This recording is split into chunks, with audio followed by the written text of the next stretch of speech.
Kami tidak dapat menyelami kasih-Mu yang besar dan ajaib, ya Tuhan. Kami terpesona atas kedahsyatan kasih-Mu yang ajaib.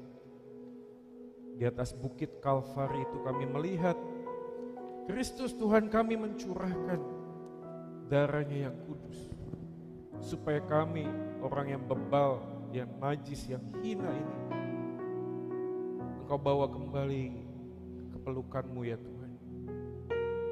Dengan apa kami membalas cinta kasih-Mu, ya Tuhan. Tak ada kata yang terlalu bisa besar dan manis untuk kami sampaikan kepadamu, selain kami persembahkan hidup kami yang satu kali dan singkat ini bagi Engkau. Tengah situasi kondisi yang sulit ini, kami tetap percaya Engkau Allah yang berdaulat, menguasai segala jagat raya alam semesta ini. Engkau Allah yang berdaulat menjaga setiap ciptaan-Mu dan tak pernah meninggalkan perbuatan tangan-Mu yang ajaib di tengah-tengah dunia ini. Bahkan kami juga percaya rahasia firman Tuhan adalah bukti bagaimana pimpinan Tuhan semakin nyata dan terus nyata di dalam kehidupan kami. Pagi ini Tuhan kami mohon, bicaralah kepada kami, ya Tuhan. Bicaralah kepada setiap kami yang melihat, menonton khotbah streaming kebaktian ini. Supaya Allah Roh Kudus yang tidak dapat dibatasi oleh ruang dan waktu itu bekerja dengan dahsyat sedemikian di dalam hati dan pikiran kami. Membangunkan kami kembali, membangkitkan kami kembali untuk maju di dalam Tuhan. Bukan karena kuat dan gagah kami, tapi semata karena kasih dan anugerah Tuhan. Pengorbanan Kristus yang begitu ajaib, yang mendorong dan memotivasi kami untuk tetap berjuang di tengah situasi. Pakailah hamba-Mu, ya Tuhan, di dalam segala keterbatasan keberdosaan. Tuhan pimpin dia supaya dia boleh menyampaikan firman seperti apa yang Engkau kehendaki dan menyenangkan hati-Mu saja. Arahkanlah hati dan pikiran kami, Tuhan, kepada Engkau saja. Demi nama Yesus Tuhan kami, firman yang hidup, gembala yang baik, Tuhan dan juru selamat manusia satu-satunya, kami sudah berdoa dan memohon. Amin. Bapak Ibu yang dikasihi oleh Tuhan, mari kita langsung membuka Alkitab kita pada hari ini dari kitab Habakuk pasal yang ketiga, ayat yang ke-17 hingga ayat yang ke-19. Saya akan bacakan bagi Bapak Ibu dan Saudara sekalian. Demikianlah firman Tuhan, Habakuk 3 ayat 17 hingga ayat yang ke-19. Sekalipun pohon ara tidak berbunga, pohon anggur tidak berbuah, hasil pohon zaitun mengecewakan. Sekalipun ladang-ladang tidak menghasilkan bahan makanan, kambing domba terhalau dari kurungan, dan tidak ada lembu sapi dalam kandang. Namun aku akan bersorak-sorak di dalam Tuhan, beria-ria di dalam Allah yang menyelamatkan aku. Allah Tuhanku itu kekuatanku, Ia membuat kakiku seperti kaki rusa, Ia membiarkan aku berjejak di bukit-bukitku. Demikianlah firman Tuhan, kita berbahagia kalau kita menjadi pelaku firman di dalam hidup kita hari lepas hari. Haleluya. Haleluya, haleluya, haleluya.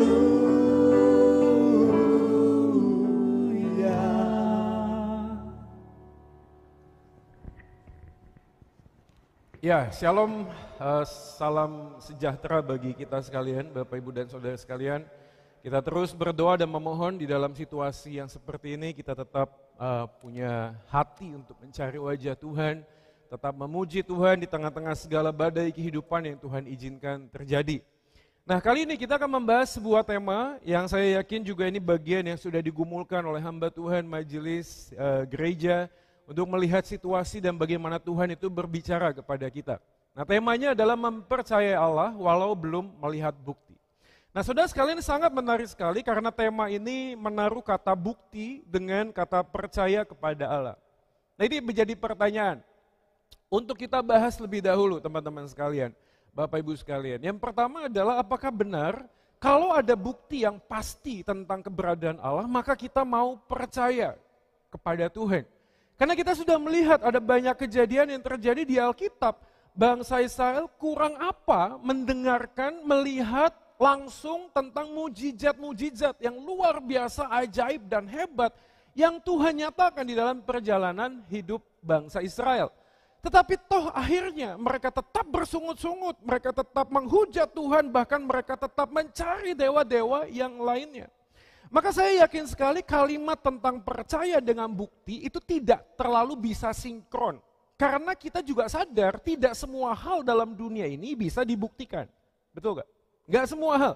Kalaupun mau dibuktikan akan sangat sulit sekali. Beberapa waktu di belakang ada, ini dia. Ya, ini luar biasa viral.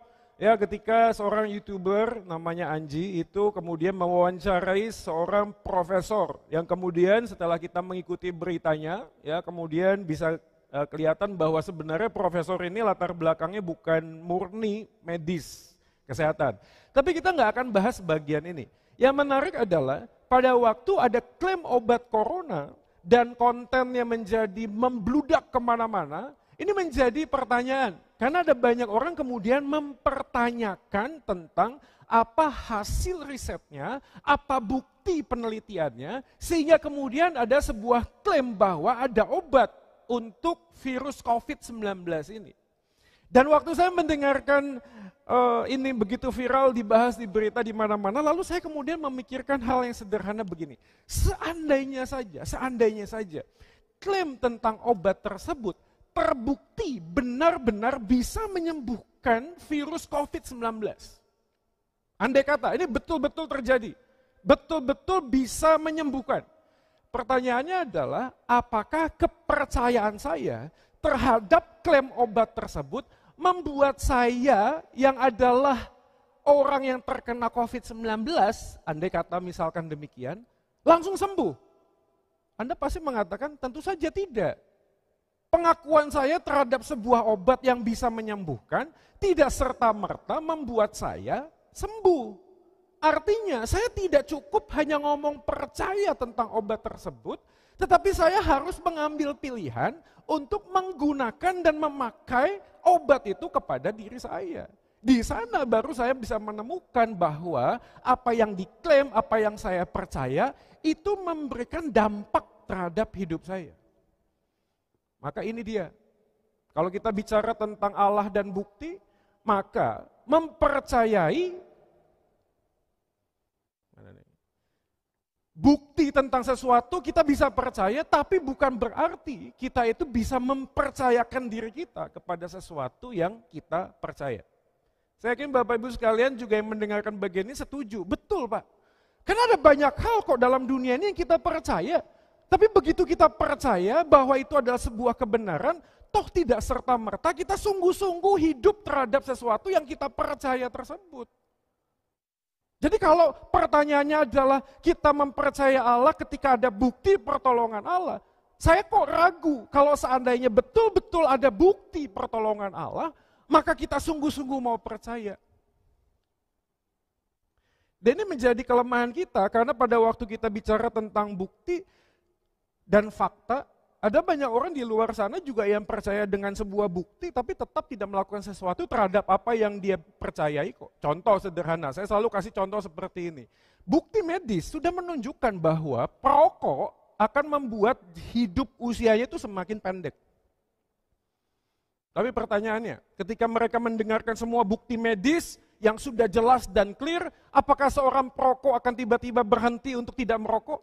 Enggak kan? Enggak begitu juga gitu loh. Bahkan ini juga ironis gitu, misalnya di kota kita di Surabaya yang kita cintai ini. Ada berapa banyak sih data-data setiap hari bahkan ada orang yang mengatakan bahwa COVID-19 ini berbahaya, tolong perhatikan protokol kesehatan, kalau keluar begini physical distancing begini, pakai masker begini. Pertanyaannya, apakah ada orang di sana yang melakukan hal itu? Enggak juga gitu loh. Ada orang yang ngomong, ya sudahlah ini biasa-biasa saja. Berarti bukti tidak serta-merta membuat saya melakukan sesuatu terhadap apa yang ada. Papa saya almarhum dulu juga merokok. Lalu mami saya cerita sama saya. Yang menariknya adalah, kenapa kok papa saya itu berhenti merokok? Padahal dulu ada banyak orang yang ngomong, tolong dong jangan merokok, merokok bisa begini, buktinya begini, bisa begini, buktinya begini, dan lain sebagainya. Banyak sekali. Tapi papa saya nggak berhenti merokok. Dan menariknya adalah ketika kakak saya, abang saya, itu lahir ke dalam dunia ini, tiba-tiba papa saya itu berhenti merokok. Nah orang bertanya-tanya, loh kok kenapa anaknya lahir dia berhenti merokok? Dan jawabannya sederhana, dia ingin sekali untuk tetap sehat. Bukan untuk dirinya sendiri, bukan.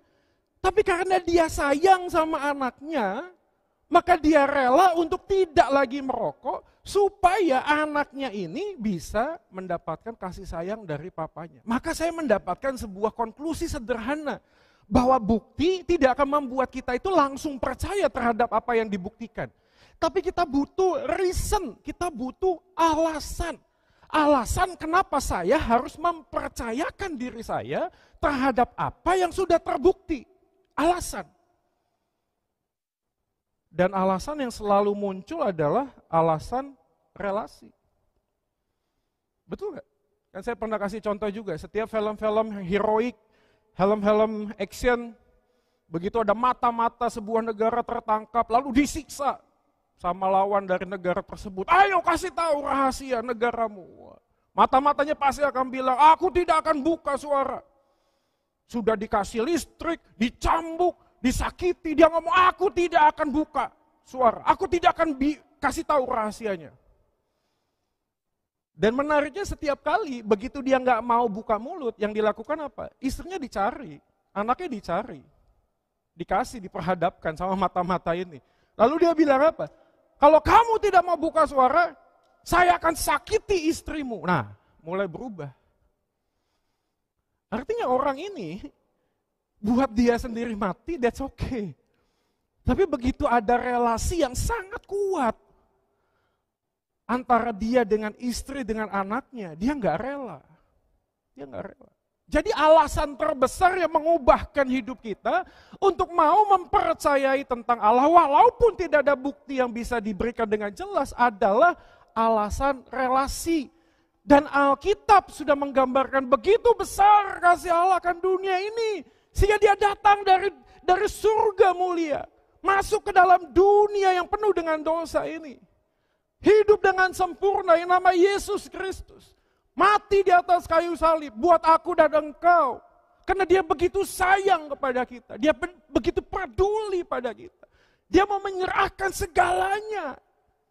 Supaya apa? Supaya manusia yang berdosa yang terpisah tidak ada relasi dengan Tuhan.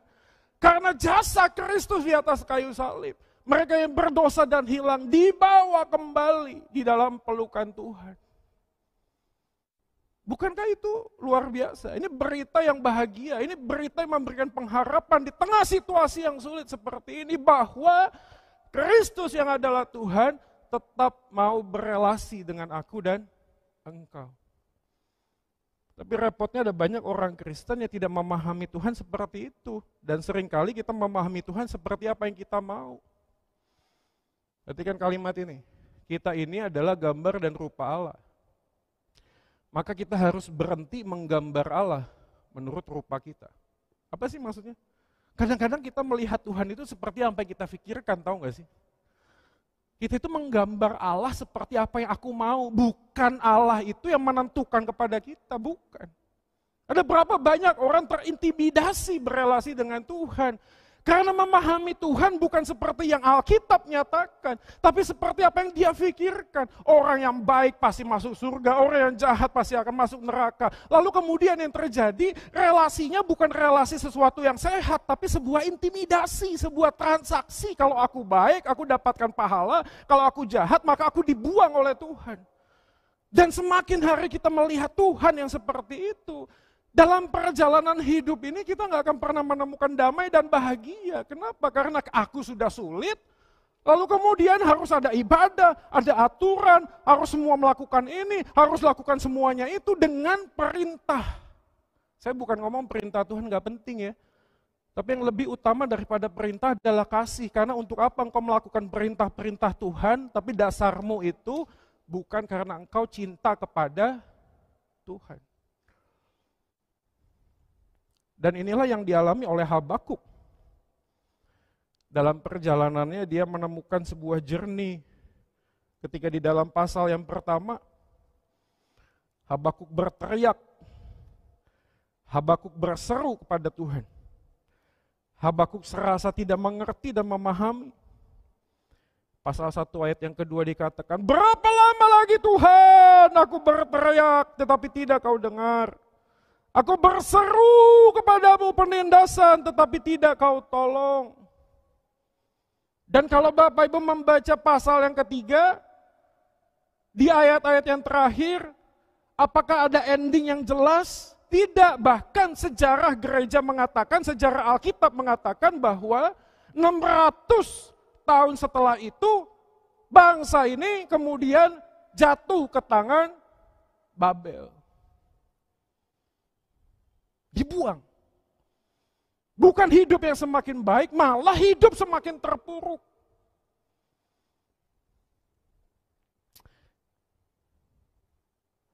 Latar belakang kitab Habakuk ini digambarkan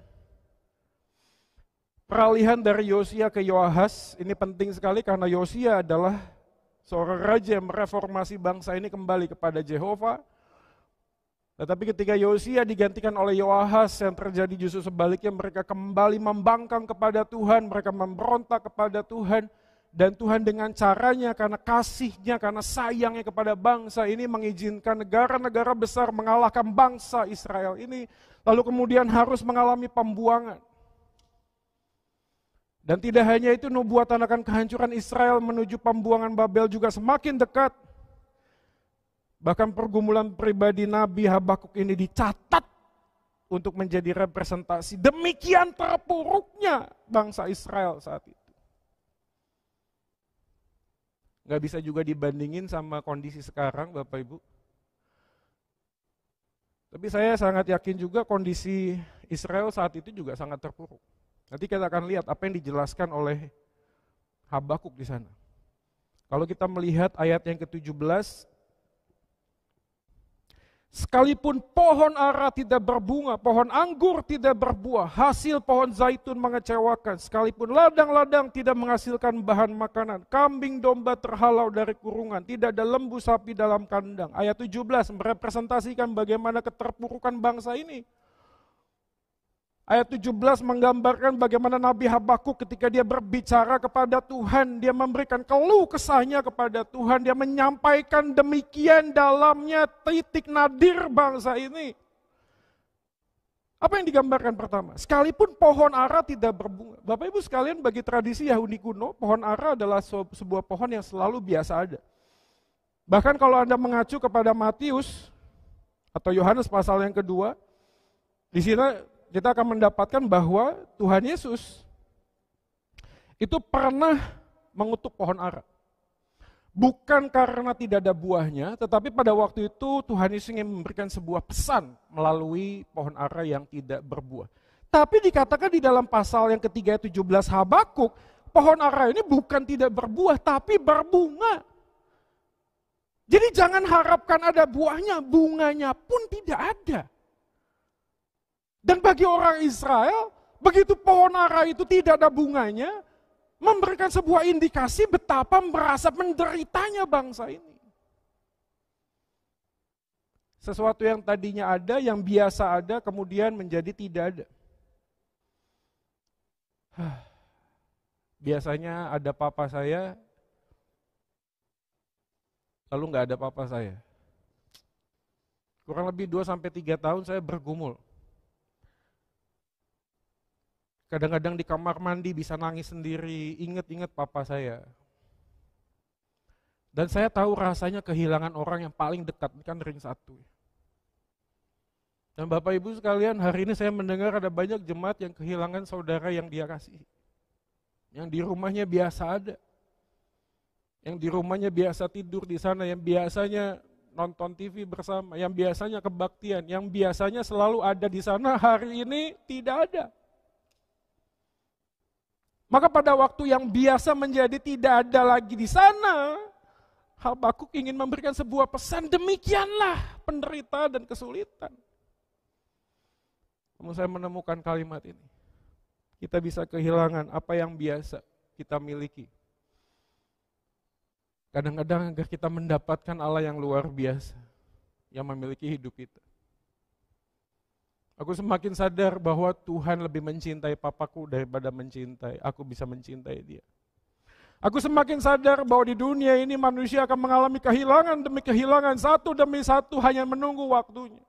Tetapi hanya satu yang tidak pernah bisa hilang di dalam orang Kristen, yaitu Kristus Tuhan yang selalu bersama dengan kita.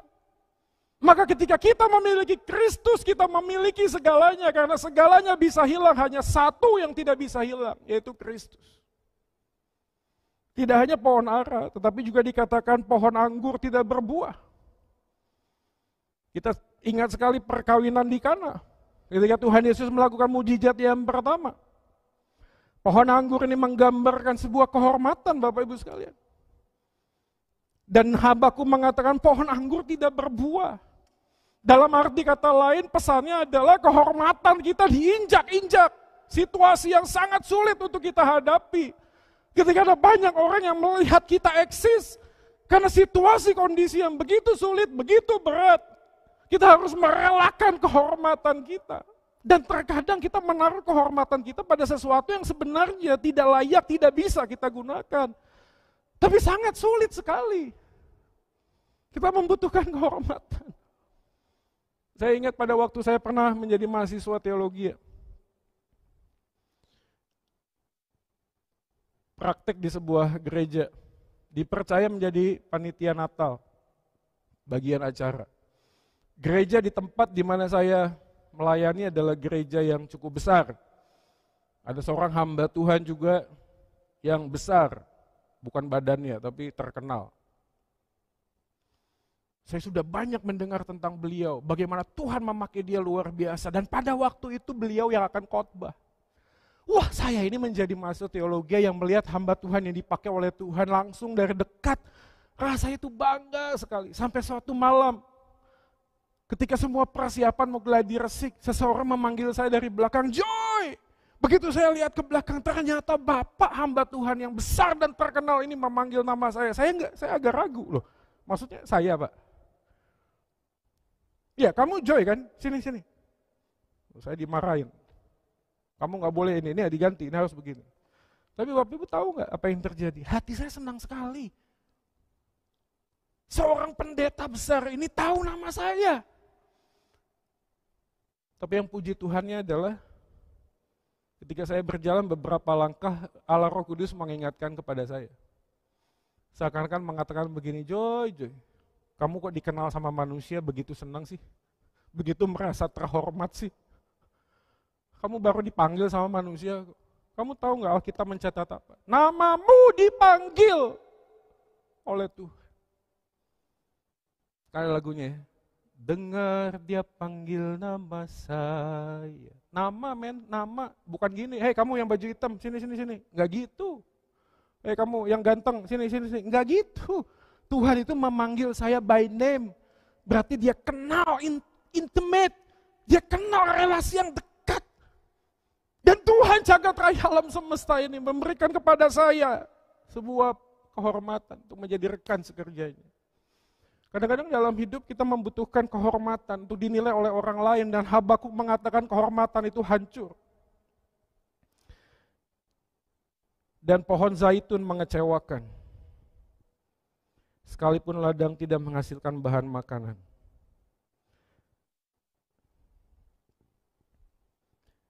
Ini kelihatannya khotbahnya nambah satu sesi lagi ya, ini agak panjang ya. Enggak ya. Coba kita lihat cepat saja. Pohon zaitun menggambarkan pohon yang amat disukai saat itu. Produknya sangat baik, bahkan kalau Anda ke Israel sekarang ini di mana-mana jualan pohon, bukan jualan pohon zaitun, hasil produksi dari pohon zaitun itu dijadikan sabun, dijadikan shampoo, dijadikan banyak hal. Dan produk ini sangat disukai pada saat itu karena fungsinya ya sangat luar biasa. Dan Habakuk mengatakan pohon zaitun hasilnya mengecewakan. Bagian ini menggambarkan sebuah pesan, bukan hanya sekedar kehormatan, bukan hanya sekedar sesuatu yang biasa ada. Tetapi yang ketiga adalah sesuatu yang disukai menjadi tidak lagi disukai. Dan ini memberikan pesan kepada kita situasi yang sulit yang kita hadapi, kadang-kadang di tengah-tengah kehidupan sosial kita menjadi orang yang tidak disukai, kita tidak lagi diterima. Maka benar kata pepatah orang dunia mengatakan ada uang abang di saya, nggak ada uang abang di hat-trick, men. Ditendang.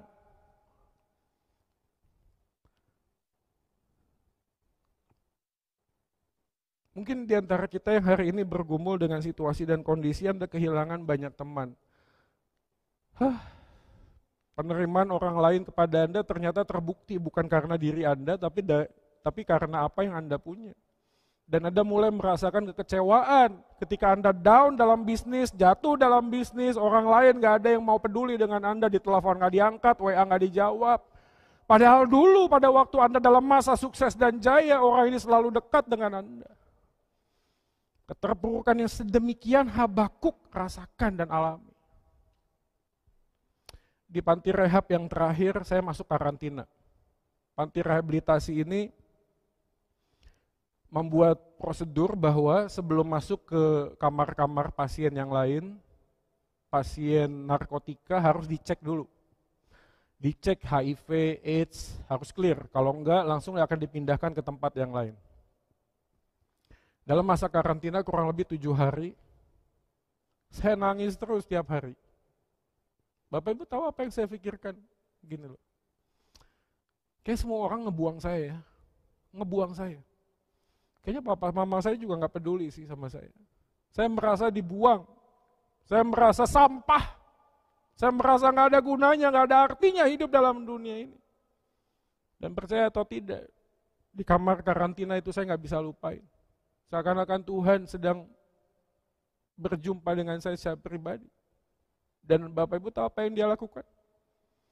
Ketika aku berkata, Tuhan mana mungkin kau mau menerima orang bajingan seperti aku ini. Orang brengsek seperti aku ini. Tetapi Tuhan menunjukkan bekas lubang paku tangan. Dia berkata, Joy, ini bukti aku mencintaimu bukan karena apa yang kamu bisa lakukan. Ini bukti cintaku. Bukan karena kamu sukses dan berprestasi, ini bukti cintaku. Sampai 3 kali Tuhan mengatakan demikian. Dan malam hari itu saya berkata, Tuhan, ini aku Tuhan. Apa yang engkau ingin untuk aku lakukan, ini aku Tuhan. Kalau engkau masih mau menerimaku. Dan Bapak Ibu Saudara sekalian, hari ini pesan firman Tuhan mengatakan ketika ada banyak orang meninggalkan engkau, karena engkau tidak lagi bisa memberikan profit, keuntungan kepada rekan. Hari ini Tuhan masih tetap bersama dengan Anda.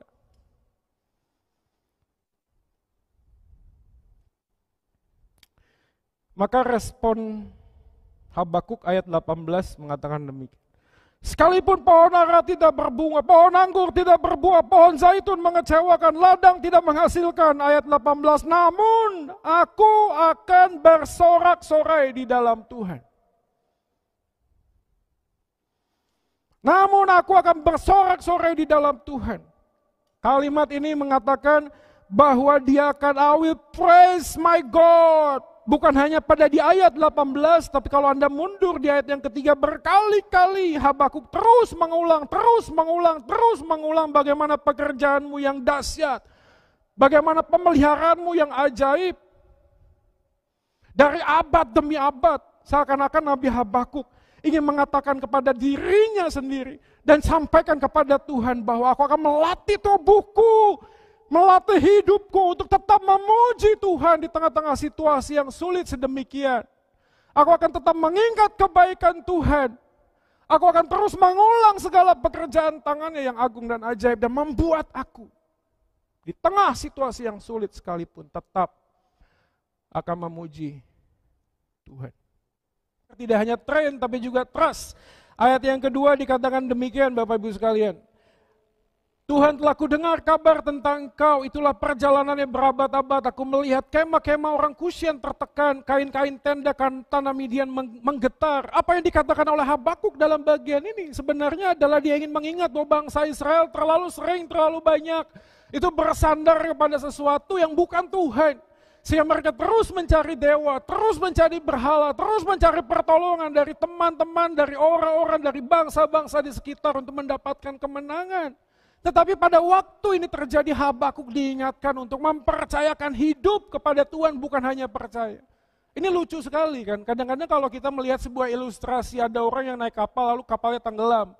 Untuk mempertahankan hidup dia hanya berpegang pada sebongkah kayu.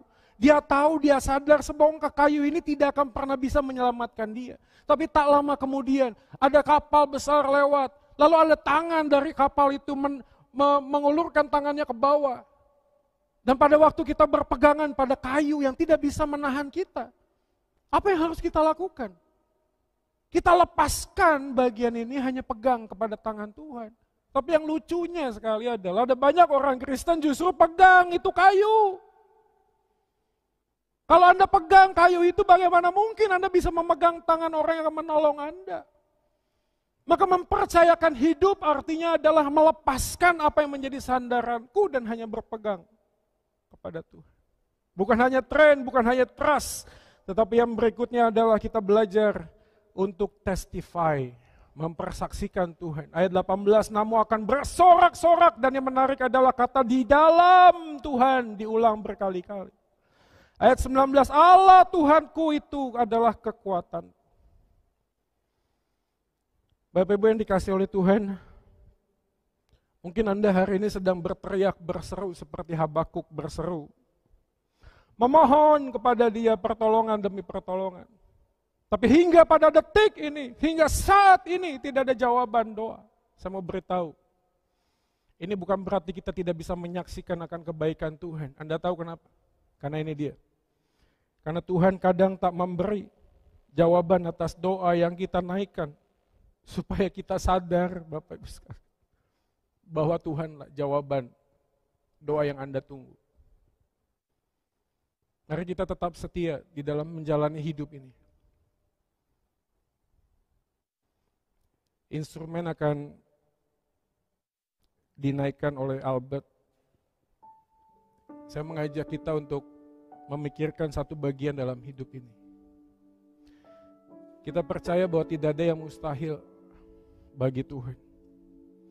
Kita percaya bahwa Allah adalah Allah yang berperkara di dalam hidup kita. Dan seperti pujian yang akan dinaikkan oleh Billy untuk mengakhiri khotbah ini. Mari saudara sekalian, kemana lagi sih kita mau cari pengharapan dan sumber sukacita? Kemana lagi Anda bisa mendapatkan kekuatan yang pasti? Kalau tidak di dalam Tuhan. Habakuk mengatakan, aku bersukacita bukan di dalam dunia ini, bukan di dalam Tuhan. Aku akan bersorak-sorai di dalam Tuhan. Tuhanlah kekuatanku, mempersaksikan akan kekuatan demi kekuatan Tuhan di dalam hidup ini. Ayo, katakan pada Tuhan, aku ingin setia Tuhan sampai akhir hidupku.